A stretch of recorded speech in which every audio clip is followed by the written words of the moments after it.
All right, team. We're back. What we've got a case for Drew Lock. The case for the Broncos to keep him long term. Or do we end up shooting this video and then decide, you know what? We're not going to keep him long term. I don't know. We're going to see where it goes. But in reality, what I want to show is I want to show why, right, we think the Broncos should keep him and invest in the future. So let's check it out. So we're going to start with eye manipulation, and we're going to talk about a simple form of it. So this is week 1, right? We all know the Titans game.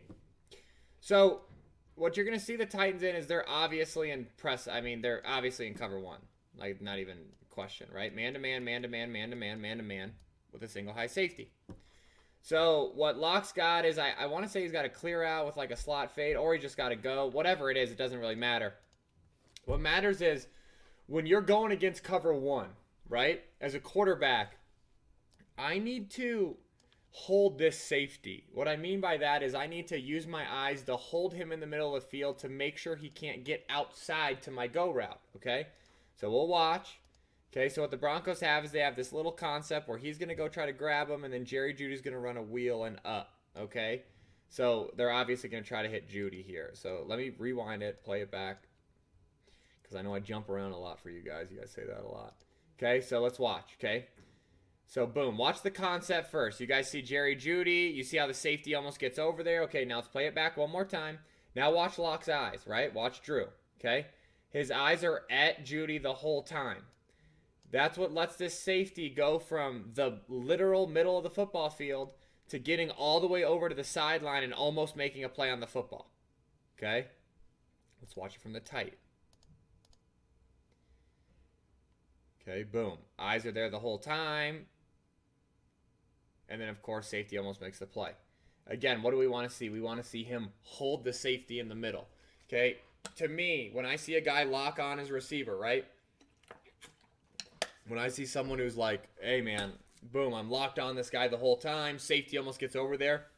It screams rookie quarterback to me in my head. That's what it screams. So that's week 1. Now let's fast forward to week 14. Okay? Similar situation, all right? So we'll fast forward it. Okay, let's freeze it here. Boom, okay? Panthers are in man, right? Again, cover 1. Look. Okay, this guy's just going to stay as a little hole player. Okay, cover 1, safety's here. Again, we want to throw this go ball. To throw this go ball, we have to keep this guy in the middle of the field so he can't make a play. All right? Are we good? We're all on the same page? Okay, let's play it back, and then let's watch. Okay, now Drew's got his eyes down the middle. What does it do? It holds the safety. So watch the safety run this, right? Eyes are down the middle, so he holds in the middle, and then he breaks, but by then it's too late. Why? Because he held him, right? This is what we would call a simple eye manipulation, okay? So look, boom, right? You see his head right now. You see Drew? You see his eyes down here? That's what's holding him in the center. Now he gets over there. By the time the safety gets over there and sprints, it's too late. KJ Hamler touchdown, okay? So that's point number 1. Simple eye manipulation. Okay, is that a reason to invest in an NFL quarterback long term? A simple eye manipulation? No, absolutely not. But now let's talk about some growth from his eye manipulation. Okay, with a little bit more of a complex look. So here, what we've got is we've got cover 3. Okay, guys. So I want to play it enough so you guys can see it. So we've got a third. A third, okay? Deep thirds, okay? What you've got is you've got a curl to flat defender, meaning if someone's in the curl, which he's getting depth here for the curl, he's not going to get the flat. But if someone weren't in the curl, he would then work the flat. You've got a mid-hook dropper, and then you've got another curl flat player here, okay? That's what cover 3 is. You're going to see KJ Hamler working this, okay? And it's paired with a backside in route. What you're going to see Drew do here is a veteran move, which he's going to lock his eyes on the backside in, which gets the middle third safety to jump it. And then he's going to work and hit KJ Hamler again for a wide open touchdown. Okay? So you guys see how this safety, watch this safety. Watch this guy right here, and watch how he gets baited to take the in route from Judy. Boom, baited to take the in route. So now a lot of people are going to say, oh, that was just a bad play. Well, so do NFL players ever just make bad plays? Like a guy's back there like, I'm just going to mess this one up. Let me jump the in route. No, he does it for a reason. Why? Because Drew locks his eyes there as if he's throwing it. Okay? These guys aren't stupid, right? And then boom, we hit the post behind it for a touchdown. Okay? And this is what frustrates me. Because a lot of people will sit there and say, oh, I mean, anybody can throw to the open post. Well, yeah. But just not anybody can use their eyes to manipulate the single high safety, or not the single high, but the middle safety to the backside in route. So no, not just anyone can throw to the wide open post, because not just anyone would have made the post wide open. And I also hate this narrative where they're like, oh, dude, oh, you're so in love with Drew Lock. No, I'm not. I'm just trying to show you guys the growth that you're not seeing when all you do is look at the box score and compare him to your Madden player who's an all-pro, you know? So let's watch this from the tight because you'll get a better feel for it. Boom, look at those eyes. He's staring down Judy. Why? To get that guy to jump it. We get him to jump it, and then you see Judy throw up his hands. He knows what he did. And then this is just a good football. Touchdown. Okay, so that's one of the advanced eye manipulations. Sorry. The next one I want to show you guys is in the Chargers game. So again, boom, we talked about the simple eye manipulation. What was that? That was holding the safety in the middle of the field to throw the go ball outside. That's easy. Now we talked about a more advanced version, trying to bait that cover 3 safety down on the backside in route, take the post. Now we're going to show you one where we're manipulating the robber, okay? So the Chiefs run a lot of like one robber, but it's more, you know, to be honest, they run so many combo coverages, but this to me is like a hybrid, right? Anyways, this is the robber player that they were using all day. What I want you to do is I want you to watch Drew's eyes. He's going to push out here, okay? It's going to get the robber to bail, and he's going to replace by throwing the deep over where that robber should have been, okay? So watch this. Drew's eyes out there. That little flash, look at his head. You can see his head right there where it's out to the side. That little flash gets him to come over here and boom, bracket, and then bang, he bangs the deep over behind it. Now, a lot of people could say, oh, Tim, I think this is X bracket. Okay, if you do, so be it. But if it's X bracket, then tell me why on the snap his eyes are forward. Okay? X bracket is when it's a guaranteed double. Okay? So, no, it's not X bracket. He moves him, and then he replaces him. That's, again, advanced eye manipulation. Those are the things that, honestly, we can't just make up. Okay? Now I've got something really exciting for you. We're going to install an NFL play. All right, guys, real quick. What I thought would be cool was the next play we're going to talk about is an NFL play with a progression, all that kind of stuff. I was thinking, hey, let's just install it. So I know it's a little blurry. Sorry about that. We'll get all this cleaned up. I know the Jenkins Elite is covered up by my big old head. We'll get that cleaned up too. But we're all about content, right? It ain't going to be perfect, but we're going to put it out. We're going to make you guys better, smarter. It's not going to be perfect in terms of video quality. In terms of football instruction, you know, I'm arrogant. So, of course, I think it's perfect. Anyways, here we go. This right here, this top bar you're seeing, okay?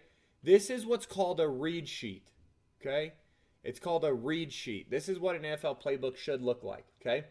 So you see Subway, it's in yellow. Yellow is pre/post-snap look, meaning it can change based on the defense, okay? PCP stands for play caller's purpose, not that drug you're thinking of. Play caller's purpose, okay? It's a completion. We call Subway to get a completion.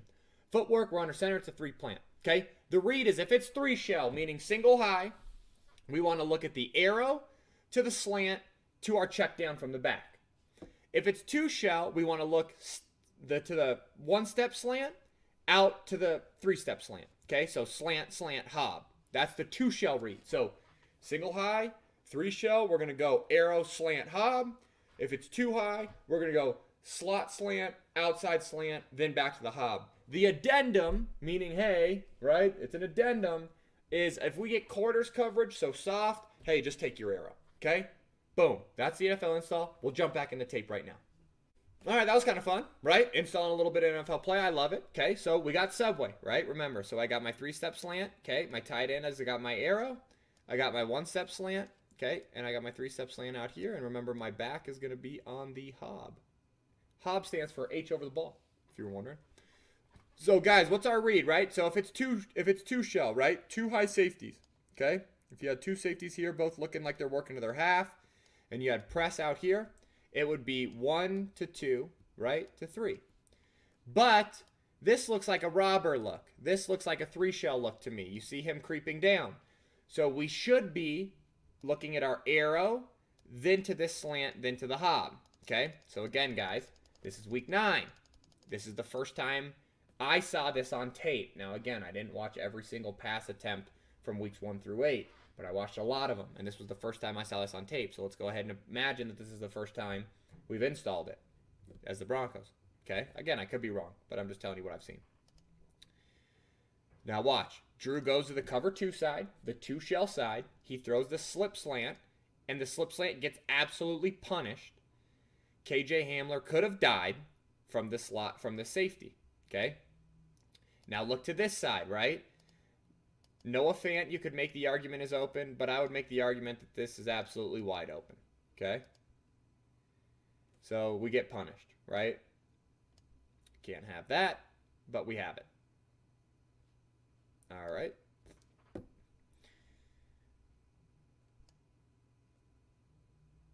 Not good. Not good. Okay, now let's fast forward to week 16 against the Chargers. Okay, and again, you guys, this is... I have to explain this correctly. This is the same exact play in an NFL offensive coordinator's mind. It's going to look slightly different, meaning the tight end's going to be running the hob. They've switched, so now the back has the arrow, but it's still the slant here, still a 1-step slant here, and still a 3-step slant here, okay? The Chargers are in what? Single high, correct? Yeah, Tim, they're in single high.